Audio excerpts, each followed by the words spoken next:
Vamos lá, pessoal. A gente viu que o futuro ex-presidente foi lá no encontro.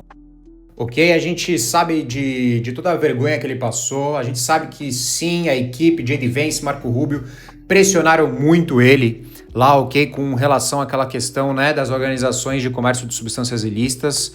Ok, pessoal. A gente sabe que o Trump também tá indo para cima daquela empresa, ok, do ramo alimentício, que é a base do governo atual. A gente sabe disso. Ok, pessoal? E também a gente sabe quem foi que articulou, que foi um dos donos dessa empresa, ok? Para essa reunião acontecer, porque o Trump lá nos Estados Unidos está indo para cima dessa empresa por questão de abuso, em termos de trabalho e tudo mais. Ele, inclusive, os Estados Unidos, agora o governo americano está oferecendo até 5 milhões de reais, né, para quem fizer denúncias contra essa empresa do ramo alimentício, né, especificamente na parte de distribuição de carne. Ok, pessoal? Então vocês já sabem que empresa que eu estou falando, a gente está falando da empresa JBS, mas o que eu quero dizer aqui hoje para vocês, pessoal, neste vídeo, é quem é o terceiro jogador desse tabuleiro. Aqui a gente está vendo dois jogadores, a gente está vendo o Trump, né? A gente está vendo o futuro ex-presidente, o Trump, mas tem um terceiro jogador, pessoal. E é aí que entra o jogo geopolítico, onde o futuro ex-presidente acaba ficando desse tamanhinho, né? E quem decide realmente, né? A real briga está entre Trump e esta outra pessoa que eu vou te falar aqui neste vídeo, pessoal. Então, por favor, eu vou pedir para você deixar o seu like, por favor, ativa o sininho para receber as notificações dos próximos vídeos e também se inscreve, pessoal. Se inscreve para você ficar sempre aí ligado em tudo que está acontecendo no Brasil e no mundo, pessoal. Então, por favor, deixa o seu like para ajudar a gente aqui, o nosso trabalho, pessoal. Então, vamos lá, vamos começar aqui entendendo o porquê que o governo atual, né, do futuro ex-presidente aqui no Brasil estava e está se negando, né, ali numa recusa interminável em classificar, né, essas, como podemos dizer, né, essas organizações que fazem o comércio de substâncias ilícitas, que são praticamente multinacionais, são muito fortes, né, assim como o próprio futuro ex-presidente disse na comissão, na coletiva que ele fez na Embaixada Brasileira, ok? Ele disse que os funcionários dessa organização que faz o comércio de substâncias ilícitas estão envolvidos em todos, ok? Em todos os nichos do Brasil, em todos os setores do Brasil, inclusive no judiciário, né? Vocês viram essa frase, né, pessoal? Isso foi a coisa mais absurda do mundo. E também disse, né, que agora, obviamente, quem conseguiu escapar, né, conseguiu. Agora aqui nos próximos 30 dias, quem não conseguiu, né, ali terá um certo problema. Mas olha, eu vou já te dizendo aqui que o que ele vai fazer, tá? Ele tá com realmente uma incógnita na cabeça dele muito grande, a gente viu, né, a cara dele lá de preocupado. Mas, meus amigos, ele realmente terá de entregar aliados, terá de fazer um trabalho aí um pouco delicado em relação, né, à base que sustenta o governo dele, mas vamos ver o que ele terá, né, de alternativa ali, mas eu já adianto, tá? E ainda mais hoje ele já fez lá um depoimento da questão da PL antifacção, onde ele já assinou ali a lei que tira todo e qualquer auxílio, ok, pessoal? Tira todo e qualquer auxílio para os familiares dessas pessoas que fazem parte dessas organizações que fazem o comércio de substâncias ilícitas, pessoal. Então, assim, isso já foi uma primeira ação, que é para o xerife ver, que no caso é para inglês ver, que é para o Trump ver, mas tá, na minha opinião, a gente sabe que ele, né, dali não dá para tirar mais nada e nem esperar mais nada. Mas quem que é esse tal do terceiro jogador, né, que é com quem realmente o Trump tá brigando, né, pessoal?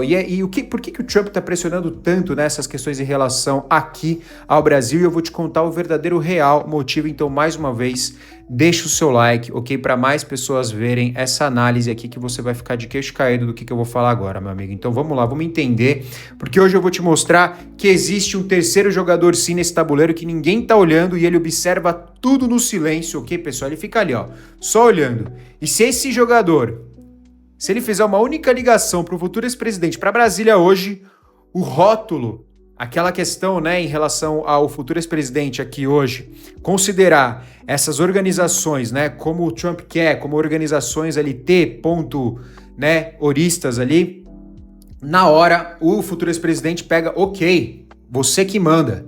Então vamos pro vídeo descobrir quem que é esse terceiro jogador que observa tudo em silêncio, pessoal, e prefere se manter assim, mas ele é o verdadeiro dono do Brasil Hoje, pessoal, exatamente. Infelizmente, o Brasil tem um dono e o dono é este cara aqui, pessoal. Dá uma olhada. Sim, o Xi Jinping, pessoal. O homem que manda na China e em praticamente todo o Brasil, pessoal. Exatamente. E vou te falar mais uma coisa.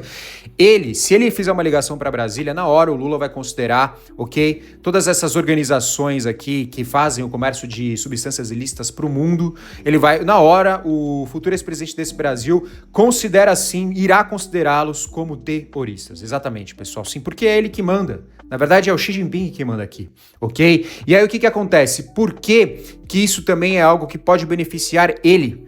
Porque o povo chinês aqui, ok? Quando o povo chinês vem para o Brasil, eles acabam sofrendo também com algumas questões, certo? Em relação a essas organizações que fazem o comércio de substâncias ilícitas. Pessoal, sim, exatamente. Isso é uma curiosidade muito interessante, porque a gente tem até uma operação, né? Uma operação policial, né? Que tem até um nome que chama Dark Trader, que investiga, né? Diversos empresários chineses que são sócios formais, ok? Dessas organizações que fazem coisas ilícitas aqui no Brasil, pessoal. Sim, e eles já lavaram mais de R$ 1 bilhão em meses, pessoal. Exatamente, isso atinge diretamente a imagem de Pequim e coloca cidadãos chineses, né, sob o comando ali de pessoas ruins, de pessoas criminosas, pessoal. Então, assim, por que eles não querem esse rótulo, né? Por que eles estão proibindo? Por que no caso o futuro ex-presidente, né, não quer considerar isso como terrorista, se isso vai beneficiar o maior sócio do Brasil aqui, pessoal, que é o Xi Jinping? Vamos entender o que está acontecendo.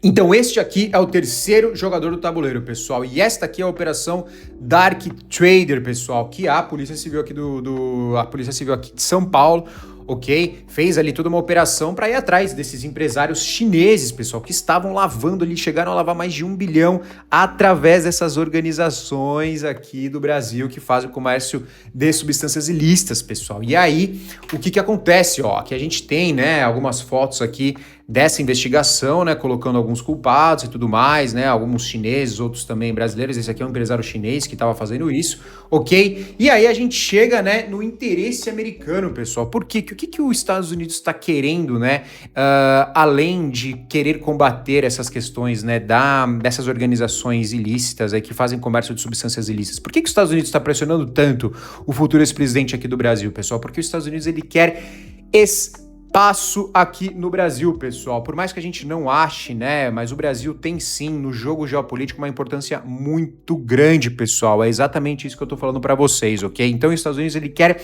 ter espaço aqui no Brasil, porque a China hoje já tem esse espaço. A China praticamente hoje, meu amigo, ela detém aí de, assim, é um mar de investimentos infinito que a China faz hoje aqui no Brasil, com muita abertura durante esses 20 anos de PT que teve, ok? E também, né, uma irresponsabilidade americana de não cuidar aqui, né, da América Latina, de ter presença aqui na América Latina. Obviamente que durante esse tempo, o Irã, Rússia e China entraram aqui, obviamente, com muita força, e a China, por ser ali, né, a segunda maior economia do mundo, entrou, obviamente, com mais força, com mais investimentos, pessoal. Então, assim, por que, né, se essas organizações, né, ruins fazem mal para o povo chinês aqui, né, já tem até uma operação policial que investiga, né, e para a China seria interessante considerar essas organizações como terroristas, por que o Lula, né, não conversa, não faz uma ligação lá para o Xi Jinping e fala assim, pô, isso não vai te ajudar e tudo mais, né, e atende ali o pedido de Donald Trump, pessoal? Então vamos entender por quê. Porque hoje a China tem presença quase que 100% aqui no Brasil. Você atender o pedido de Trump e considerar e fazer com que essas organizações, né, ruins, essas organizações criminosas aqui no Brasil sejam consideradas como terroristas, terroristas, ponto, né, pessoal? Isso faz com que a gente abra, né, um portal que, obviamente, para nós conservadores de direito, a gente prefere muito mais uma presença americana do que uma presença chinesa, ok, pessoal? Mas você vai fazer com que você vai fazer com que as portas do Brasil, né, as portas, né, do Brasil que hoje são ocupadas ali pela China, deem acesso aos Estados Unidos, pessoal. Exatamente, ali seria uma porta de entrada para os Estados Unidos entrar, fazer operações aqui, né, e começar ali ter outro tipo de presença aqui no Brasil muito mais forte, pessoal. E aí isso vai acabar indo de encontro com os interesses chineses aqui no Brasil, pessoal. Obviamente é por isso também que a gente sabe que hoje esse é o motivo, hoje esse é o contexto atual, mas com uma mudança na presidência, né, com um presidente pró-Estados Unidos, isso mudaria totalmente e sim, a presidência dos Estados Unidos seria, de fato, né, aceita aqui no Brasil, mesmo sendo através, né, dessa questão de considerar hoje essas organizações ruins aqui do Brasil como terroristas, né, pessoal? Então, assim, qual que é a armadilha de Washington, né, justamente para ter essa entrada aqui, né, no Brasil, é exatamente essa questão de classificar essas organizações como, né, isso e ter uma entrada, assim, quase que 100% aqui no Brasil, um passe livre, ok? Aviões, drones, bombardeios em solo estrangeiros, né, assim como eles fazem lá nos cartéis mexicanos e como eles vão fazer. Os Estados Unidos agora vai ter uma presença, né, terrestre, ok, pessoal, nos cartéis lá no México, pessoal, para combater os cartéis mexicanos. E é aqui que o interesse da China vira o jogo, pessoal, entendeu? E é por isso que, assim, o Pequim não quer aeronaves americanas cruzando o espaço aéreo brasileiro sob pretexto, né, anti-terroristas, pessoal. E aí o que acontece? O Brasil, né, vira literalmente um refém desses investimentos chineses, pessoal, porque quem manda aqui no Brasil, né, quem manda mais é quem investe mais, meu amigo, quem tem mais poder de escolha é quem investe mais, e ponto final, não tem o que ser discutido, ok, pessoal? E aí, obviamente, o Brasil acaba virando esse refém, né, dos investimentos, pessoal, exatamente. Então a gente tem hoje a China como o maior investidor estrangeiro do Brasil, pessoal. Energia, água, comunicações, agronegócios, né? A questão, né, de toda a parte automobilística que tá vindo com muita força aqui no Brasil, ok, pessoal? Então, assim, são bilhões de dólares em artigos estratégicos, né? Estão sob jurisdição brasileira, pessoal. Então, pensa, se os americanos hoje operarem aqui sob pretexto de terrorismo, pessoal, o ativo chinês, todo esse ativo chinês vai virar refém. Então, todo esse investimento chinês, né, que, né, a China fez aqui durante anos aqui no Brasil, vai acabar virando refém dos Estados Unidos. Por quê? Vai começar a ter um combate, vai começar a ter um embate ali, falar, pô, agora a gente não tá mais à vontade aqui, né? Então, assim, pensa, Washington poderia pressionar, obviamente, a China usando as usinas e as redes brasileiras como moeda de troca também.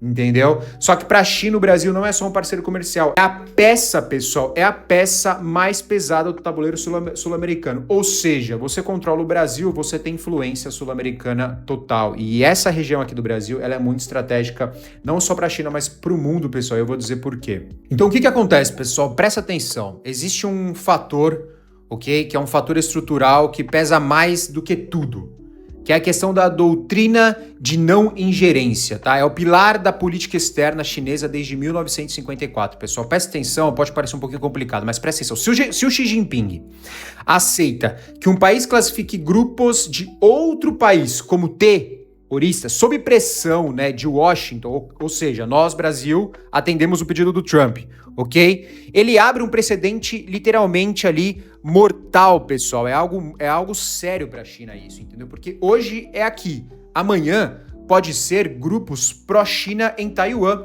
Ou seja, a gente sabe que tem um embate muito sério entre Taiwan e China. Ou seja, se os Estados Unidos chega lá em Taiwan, né, e começa a querer considerar lá em Taiwan, né, alguns grupos que são pró-China como grupos ali que sejam ruins, né, grupos terroristas, né, tal e tudo mais, isso vai ser algo muito ruim para a China, né? Porque a China vai acabar exterminando aquele plano da China dominar Taiwan, né? Ou seja, a gente sabe que Taiwan, né, é um pedaço ali, um território muito estratégico para a China, que é hoje onde se produz ali praticamente todos os chips, né? Para qualquer tecnologia do mundo, que hoje a gente tem a TSMC, né, que é uma grande produtora de chips, ok? Então ali é um território muito estratégico para a China. Então a China não quer que isso aconteça aqui no Brasil, justamente para não abrir um pretexto para depois os Estados Unidos querer usar essa mesma artimanha para, né, ali ocupar Taiwan também, pessoal. Porque Taiwan ali tem um lado, na verdade a maioria, né, da população taiwanesa é um país que se considera independente da China e tem muito embate, né, entre Taiwan e China e tudo mais, mas existe grupos ali que são pró-China, entende? Que querem acabar com essa independência e tornar Taiwan um território da China. Então a China tem... Você entende como o jogo geopolítico ele é delicado e sensível, né? Envolve realmente o mundo inteiro, pessoal. Envolve o Brasil, envolve, né, Taiwan. Então, olha que interessante nessas questões. Então, é por isso que a China hoje, né, pressiona o Lula justamente para falar, não faça isso. Porque se a China falar assim, não, pode atender o pedido de Trump, é na hora. Quem manda no é JBS e China, meu amigo. Então vamos lá que o negócio que o buraco ainda é muito mais embaixo, pessoal. Então, meus amigos, o Brasil aqui, né, a gerência, né, hoje, a liderança brasileira, ela simplesmente finge que decide, tá, pessoal? Então, assim, a China prefere outro caminho. Quem decide é a China. Quem decide são os grandes sustentadores, ok, hoje do governo atual, pessoal. Então a China prefere outro caminho, a cooperação direta, silenciosa e sem rótulos, ok? O dinheiro flui, os acordos são feitos no ritmo diplomático tradicional, sem expor a prioridade de segurança, pessoal. Enquanto isso, aqui o Brasil fica no meio, né? Ali. No jogo geopolítico, ali o Brasil fica no meio, fingindo que toma decisões soberanas, meus amigos. Mas não tem nada, tá? Quem decide é China ou os irmãos Batista, pessoal, se é que você me entende. Mas a verdade realmente dói, pessoal, sim, porque o Brasil não tem voz própria, a gente não tem voz pra nada, e quem hoje tá mandando aqui é o Xi Jinping, ok? É o senhor desta foto e outros senhores que articularam essa última reunião que Lula teve, né, que o futuro ex-presidente teve com Donald Trump, pessoal. É aquela questão, né? Somos o terreno onde as potências brigam por procuração, meu amigo, exatamente. E a ligação que mudaria tudo. Qual que é a ligação que mudaria tudo? A ligação que mudaria tudo é... Sabe qual que é o mais irônico? É que se Pequim mudasse de ideia agora, o governo brasileiro recuaria na mesma hora. Por quê? Porque a China leva 1/3 das nossas exportações, pessoal. Então, ou seja, o orçamento do Brasil hoje fala chinês, meu amigo. É literalmente China. Então, quando você ouvir, né, o debate sobre terrorismo, entenda, não é sobre segurança pública, pessoal. É sobre quem manda na América do Sul. A gente está vivendo literalmente uma Guerra Fria 2.0, meu amigo. E o Washington quer entrar, né? O Washington quer entrar. O senhor Donald Trump, meu amigo, ele quer entrar e ele quer entrar sem dó. Você tá entendendo? O que que acontece? Ele quer entrar e Pequim quer impedir. Né? A China não quer que os Estados Unidos entre aqui. Então a imagem hoje é invertida. O Washington quer o rótulo para ter pretexto de entrar. Então toda essa questão do Trump estar forçando o Lula a considerar e tudo mais é porque o Trump quer entrar de qualquer jeito aqui no Brasil, de algum jeito, né? E Pequim quer impedir literalmente esse rótulo para manter os americanos longe dos seus investimentos, ou seja, longe aqui do Brasil, pessoal. E o Brasil? O que o Brasil está fazendo em relação a isso? O Brasil, ele sanciona a lei, né? Ele vai sancionar essa lei antifacção, obviamente, e hoje está fazendo um discurso de pato manco para tentar agradar os dois lados sem resolver o problema. Ou seja, o Lula hoje está fazendo um discurso para considerar a questão da PL da PL antifacção, onde as famílias não vão ter mais nenhuma ajuda de custo, ou seja, falando para as pessoas ruins, os criminosos, falou, pense bem antes de você cometer o seu crime, porque a sua família não terá mais ajuda quando você estiver atrás das grades mesmo. Então pensa, né? A soberania sendo usada como eufemismo para a nossa irrelevância estratégicas, meus amigos. E aí o nosso querido Donald Trump hoje deu 30 dias para o governo brasileiro apresentar um plano de asfixia financeira para essas organizações que faziam comércio de substâncias ilícitas, e o prazo é ali até meados, né? Até um pouquinho antes de meados de junho, ou seja, né, entre 10 a 15 de junho, ali vamos considerar essa data. O sistema está desesperado porque sabe que não pode entregar esse rótulo para Washington. O Lula, o futuro ex-presidente sabe, justamente por causa de todo esse negócio com a China, pessoal. Então, assim, pessoal, o sistema agora aqui no Brasil, certo? O futuro ex-presidente, ele tá desesperado, tá? Porque ele tem, de um lado, o Trump pressionando ele e do outro lado, a China falando, meu amigo, você não vai deixar os Estados Unidos entrar aqui no Brasil, ok? Porque meus investimentos estão todos aqui. Hoje o Brasil é praticamente meu, tá? Se é que você me entende, né? Entre aspas, pessoal. Então, assim, o futuro ex-presidente hoje, ele tá literalmente com medo de um lado, do Trump, e com medo do Xi Jinping de outro, certo? Então ele vai achar ali uma alternativa, certo? Através, obviamente, de algumas PLs, de fazendo alguma coisinha ali, alguma coisinha aqui, mas, assim, ele não vai conseguir enganar o Donald Trump. O Donald Trump sabe da questão da China, o Marco Rubio, o J.D. Vance sabe que tem essa questão da China, todo mundo sabe, ok? Então, o que o Trump está querendo fazer realmente é encurralar, e é exatamente onde o futuro ex-presidente desse país aqui está hoje, encurralado, porque ele não pode desagradar o lado, o maior investimento desse país hoje, ele também não pode ali desagradar o outro, porque senão o outro vai vir e vai caçar ele. Você tá me entendendo? Então, isso é algo extremamente sério para o nosso país e sério para o futuro ex-presidente, pessoal. Então, assim, Eu quero que isso tenha um final não muito agradável, ok, para o futuro ex-presidente, porque seria interessante a gente ver uma pessoa com uma soberba tão grande que não tem nenhuma preocupação com a população brasileira, tá? Porque eu vou te falar uma coisa, o que ele foi fazer lá nos Estados Unidos não foi porque ele tem preocupação com o país, foi porque ele tem preocupação com o amiguinho dele, dono da JBS, tá? Só para você entender. Então, assim, a conclusão é que quem que manda na sala aqui? O resumo é esse, pessoal. A voz mais alta na sala brasileira, do território brasileiro, é chinesa. Quem manda é a China, ok? Só que ninguém está ouvindo. Okay? Então, o destino do Brasil está sendo traçado hoje em escritórios de Washington e Pequim, meus amigos. Sim, quem está decidindo o futuro do Brasil hoje é um embate de negociação entre Trump e Xi Jinping, ok? Então, enquanto aqui a população está pagando imposto pra caramba, né, tendo que lidar com uma falta de educação enorme, uma falta de segurança enorme, né, a gente está vendo ali esse embate entre um patinho manco desse tamanhinho olhando para cima, né, que é o futuro ex-presidente, vendo, né, uma potência chinesa e uma potência americana, que são as duas potências que mandam neste mundo, discutindo o futuro do seu próprio país, meu amigo. Ou seja, né, o que será de nós? Essa é a pergunta que fica, e eu te peço mais uma vez para você deixar o like para mais pessoas enxergarem de maneira mais clara e aberta o que está acontecendo agora nesse embate geopolítico entre futuro ex-presidente do Brasil, Trump e Xi Jinping na China, pessoal. Então, eu fico por aqui. Esse aqui é o canal PV Disse. Eu sou o Paulo Vitor, vou pedir para você se inscrever, ativar o sininho para receber as notificações dos próximos vídeos, ok, pessoal? E deixe seu like mais uma vez, pessoal. Deixe seu like, que ajuda muito a gente a espalhar esse conteúdo para mais pessoas entenderem o que realmente está acontecendo aqui no Brasil e no mundo, pessoal. Para você que assistiu até aqui, o meu muito obrigado e um grande abraço. Nos vemos no próximo vídeo. Até lá.